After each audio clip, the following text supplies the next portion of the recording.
এবারে বাবু একদম চোখ দেখাবে না আমাকে, মোহিনীকে একদম চোখ দেখাবে না। সালা যে পুরুষ মানুষ নিজের বিবিকে রাখতে পারে না সে পুরুষ মানুষ আছে নাকি? থু থু।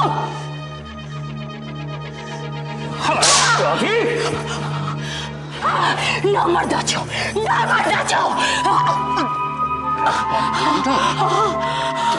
টেনে ছুঁড়ে দেবো।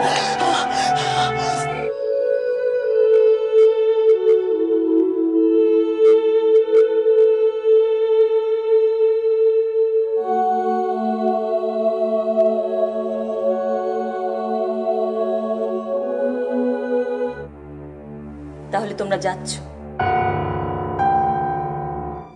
বাবার অনুমতি নিশ্চয়ই নাওনি? না, নিইনি। বাবার অনুমতি নেওয়া কোনো প্রয়োজন বোধ করিনি, তাই নিইনি। অনামিকা,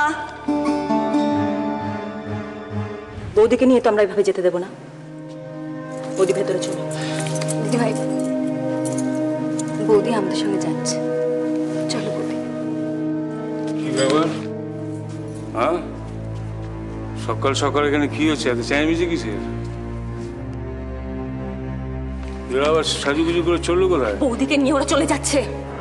কার বৌদি? কোন বৌদি? দেখতে পাচ্ছিস না, তোর বউকে নিয়ে ওরা কলকাতায় যাচ্ছে। ওয়েট ওয়েট ওয়েট ওয়েট, বড় ভাইয়ের বউকে নিয়ে ভাগছো, আবার বড় ভাইয়ের মুখের উপর দাঁড়িয়ে কথা বলছো? বড়দা, মুখ সামলে কথা বল। চুপ! তুই কে রে? হ্যাঁ, নিজেই তো একটা বউয়ের আঁচল ধরা ফেরুয়া। আমার বউকে নিয়ে চলো। বড়দা, আমাদের যেতে দাও। কেউ নড়বে না এখান থেকে।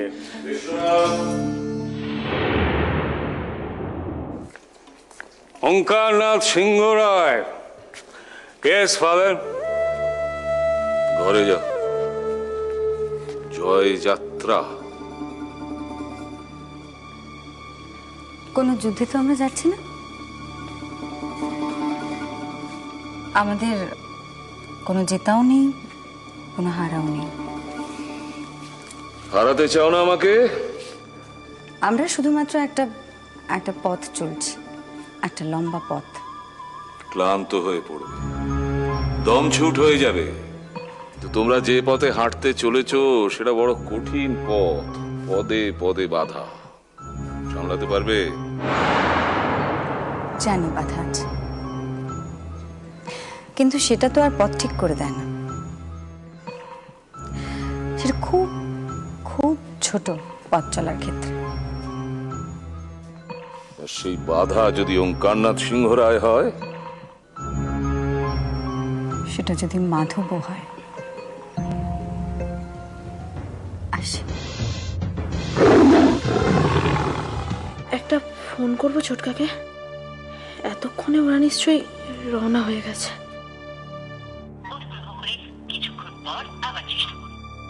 বাড়িতে একটা ফোন করবো।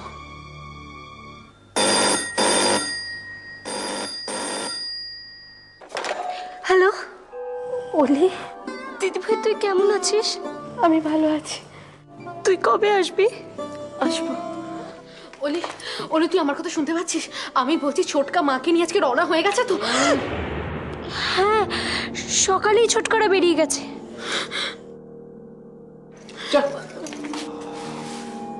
সালি, দিদি ভাইকে ফোন দিন প্লিজ, দিদি ভাইকে ফোনটা দিন। তোমার দিদি তো একটু বিজি হয়ে গেছে গো আমার সাথে। আর কাকে কাকে ফোন করো? হ্যাঁ, দিদি ভাই ফোন করেছিল আর হঠাৎ করে ওই লোকটা চলে এলো, দিদি ভাইয়ের থেকে ফোনটা কেড়ে নিল, আর কথা বলতে দিল না।